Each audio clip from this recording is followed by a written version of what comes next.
In this video, we are going to demonstrate how to use the split screen mode on your iPad efficiently. First things first, you must own an iPad that supports split screen feature and use 2 apps at once. So, here's how to split screen on your iPad. Launch an app installed on your iPad that you want to include in the split screen. Now tap the 3-dot icon at the top center of the app screen and choose the Split View option in the drop-down menu. Now open any other app you want, and it will open in a split screen view with the previous app.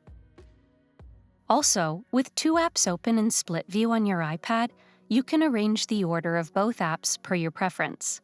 Here's how. With 2 apps open in split screen mode on your iPad, tap the 3-dot icon at the top center of any of the 2 apps. Now tap on the Split View option in the drop-down menu, and 2 new options will appear, Left Split and Right Split. Select any of the 2 options to change the placements of the apps in the split view. That's all there is to it. For more tech tips and tricks like these, subscribe to Guiding Tech and discover one of these videos, handpicked just for you.